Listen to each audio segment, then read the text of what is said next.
नमः संस्कृताय अहं वर्षा भवतां सर्वेषां हार्दिक स्वागतम एवं अभिनंदनम करोमि। तो मित्रों, आज हम आपको मेघदूत में वन लाइनर ये सारांश बताएंगे आपको मेघदूत का हिंदी में ही, और ये पूरा सारांश से आपको इसके बाद हम कुछ प्रश्न उत्तर कराएंगे। पूरे सारांश से आपको इसका पूरा अर्थ समझ में आ जाएगा जो हिंदी में, और आप अगर बीच में से जैसे प्रश्न आ जाते हैं तो वो आप संस्कृत में प्रश्न को पहचान लोगे। ठीक है, तो मित्रों चलिए आज हम मेघदूत का वन लाइनर ये सारांश बताएंगे। तो मेघदूतम खंड काव्य, मेघदूत को खंड काव्य या गीति काव्य भी कहते हैं। लेखक हैं इसके कालिदास और विधा है खंड काव्य या गीति काव्य। मेघदूत दो भागों में है, पूर्व मेघ और उत्तर मेघ। प्रधान रस है इसका विप्रलंब श्रृंगार और छंद है इसका मंदाक्रांता। मेघदूतम की रीति है वेदर्भी रीति। उपजीव्य कथा ब्रह्म वैवर्त पुराण से एवं दूत की कल्पना वाल्मीकि रामायण से है।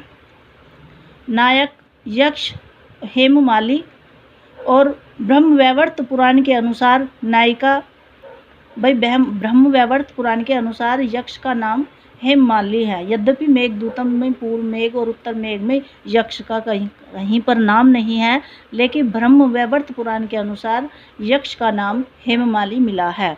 नायिका यक्षिणी है जिसको विशालाक्षी जिसका नाम है।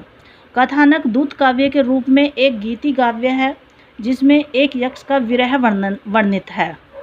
50 से अधिक संस्कृत टीकाएं हैं। जर्मन विद्वान मैक्स मुलर ने मेघदूतम का जर्मन भाषा में पद्य अनुवाद और स्वेटज ने जर्मन भाषा में गद्य अनुवाद किया है। तो पद्य अनुवाद किसने किया है? मैक्स मुलर ने। और गद्य अनुवाद किसने किया है? स्वेटज ने।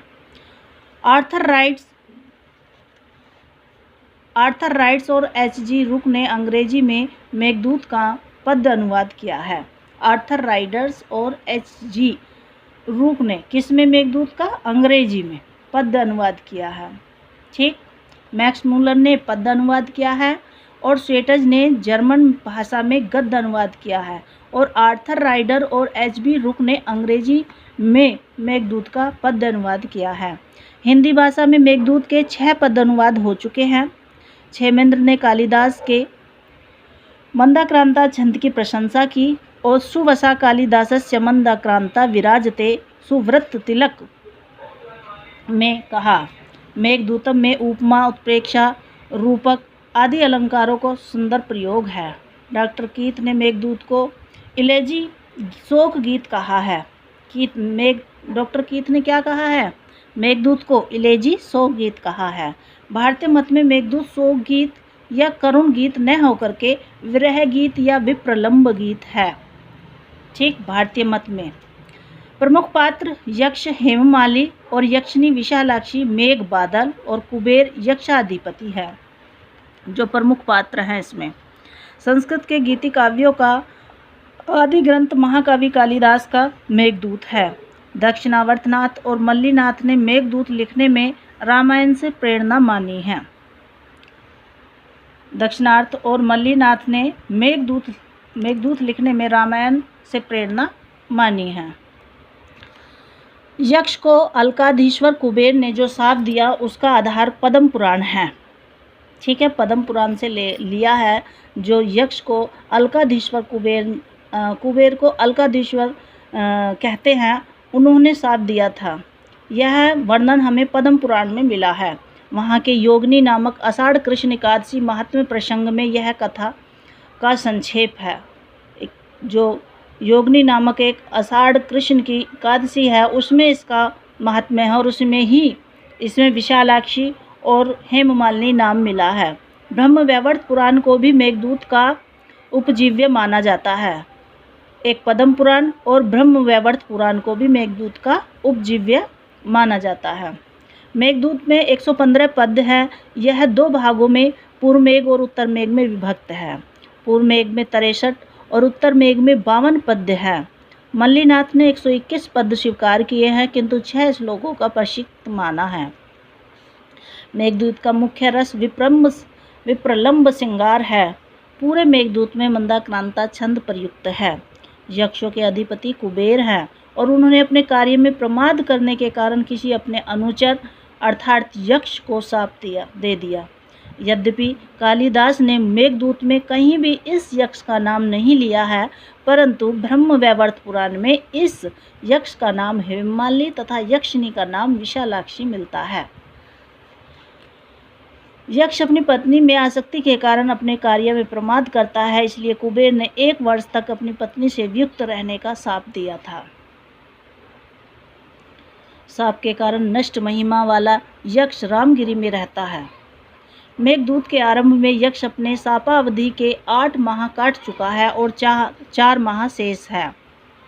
मेघदूत का नायक यक्ष धीर ललित नायक है और यक्षिनी श्वकिया एवं पद्मनी नायिका है। प्रश्न में आ सकता है ये, ठीक, यक्षिनी श्वकिया और पद्मनी नायिका है।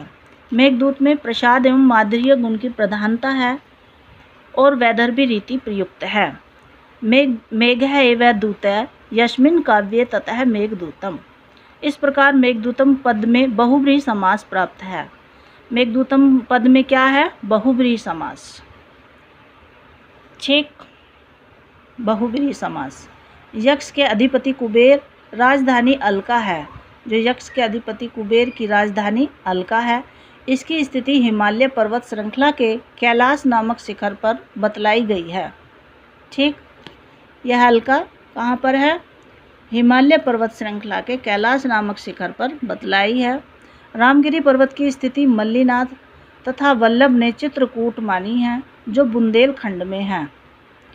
प्रोफेसर विल्सन ने नागपुर से कुछ दूरी पर स्थित रामटेक का प्राचीन नाम रामगिरी माना है। ठीक, रामगिरी किसने माना है? प्रोफेसर विल्सन ने नागपुर में, लेकिन रामगिरी पर्वत की स्थिति जो है मल्लीनाथ तथा वल्लभ ने चित्रकूट मानी है और विल्सन ने नागपुर माना है। और रामगिरी सीताजी के स्नान से पवित्र जल वाला तथा घने छायादार वृक्षों से युक्त माना है। आषाढ़ के पहले ही दिन यक्ष पर्वतों से कीड़ा करने वाले गजों के तुल्य मेघ को देखता है। ठीक, मेघ कैसा दिखाई देता है? जैसे पर्वतों से कीड़ा करने वाला कोई गज के समान मेघ को देखता है। कश्चित पद ब्रह्म का वाचक और कह ब्रह्म चित ब्रह्म है। इस प्रकार 2 बार श्रवण होने से मंगलाचरण हो जाता है। ठीक, कश्चित कहमिस भी ब्रह्म है और चितमिस भी ब्रह्म है। इस प्रकार ब्रह्म 2 बार श्रवण होने से मंगलाचरण हो जाता है।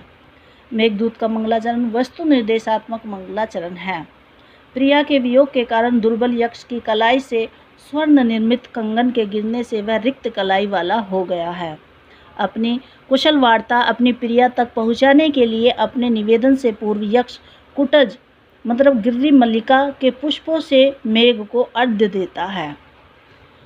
धुआं, अग्नि, जल एवं वायु से बने जड़ मेघ से भी वह कामार्थता के कारण संदेह ले जाने का निवेदन करता है। यद्यपि मेघ क्या है? धुआं, अग्नि, जल, वायु 4 पदार्थों से मिलकर बना हुआ है और जड़ है। लेकिन यक्ष कामार्थता के कारण जड़ और चेतन में भेद नहीं समझ सका और वह उनसे संदेश ले जाने का निवेदन कर देता है। यक्ष मेघ को विश्व विदित पुष्कर और आवर्तक वंश में उत्पन्न बताता है। ठीक, यक्ष मेघ को इंद्र का प्रमुख व्यक्ति और स्वेच्छानुसार आकृति धारण करने में समर्थ बताता है। ठीक, 2 विशेषता हो गई। मेघ को इंद्र का प्रमुख व्यक्ति और स्वेच्छानुसार आकृति धारण करने में समर्थ बताता है।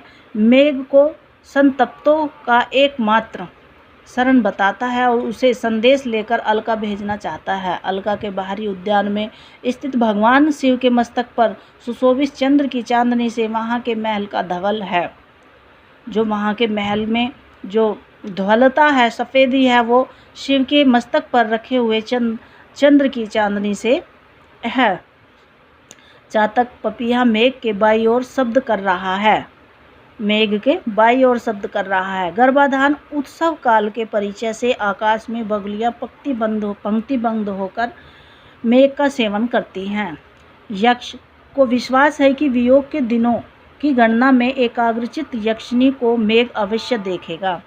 यक्ष मेघ की भाभी भ्रातृजाया यक्षिणी को कहता है। मानसरोवर जाने को उत्सुक तथा मार्ग में भूख मिटाने के लिए चोंच में मृणाल लिए हुए राजहंस मेघ के साथी होंगे। श्री रामचंद्र के चरण चिन्हों से युक्त रामगिरी से मेघ विदाई लेता है। मेघ उत्तर दिशा की ओर मुख करके अपनी यात्रा का आरंभ करता है। दिग्नाचार्य वसुबंधु के शिष्य थे। दिग्नाचार्य वसुबंधु के शिष्य थे। मल्लीनाथ ने दिग्नांग को कालिदास का प्रतिद्वंदी माना है, जिन पर कालिदास ने व्यंग किया है। रामगिरी आश्रम गीले स्थल बेतों से युक्त है। इंद्रधनुष से युक्त श्यामल मेघ की उपमा गोप वेशधारी भगवान श्री कृष्ण से की गई है और मेघ की यात्रा में सर्वप्रथम माल प्रदेश पड़ता है। मेघ की यात्रा में सर्वप्रथम माल प्रदेश पड़ता है। तो मित्रों, ये था भाग 1 मेघदूत खंड काव्य और गीति काव्य का सारांश का भाग 1 है। कल भाग 2 कराएंगे इससे आगे वाला। फिर आपका अभी मेघदूत का पूर्व मेघदूत की बात चल रही थी, उत्तर मेघ के का सारांश बाद में कराएंगे। आज एक भाग है और दूसरा भाग कल कराएंगे, भाग 2 कल कराएंगे, इसके बाद उत्तर भाग कराएंगे। हिंदी में आपको सारांश एक बार बताने के बाद हम फिर आपको संस्कृत में प्रश्नोत्तरी कराएंगे। तो मित्रों, वीडियो कैसी लगी? अगर अच्छी लग रही है तो प्लीज़ इसे लाइक करिए और न्यू हैं तो सब्सक्राइब करिए और ज़्यादा से ज़्यादा शेयर करिए। जैसे जैसे आपका सहयोग हमें मिलता जा रहा है, आपके सब्सक्राइबर जैसे हमारे बढ़ते जा रहे हैं, हमें उत्साह हो रहा है। और मित्रों, ऐसा ही अपना प्यार बनाए रखिए। इसी के साथ हम अपनी वाणी को विराम देते हैं। कल फिर मिलेंगे एक नई वीडियो के साथ। नमः संस्कृताय। धन्यवाद।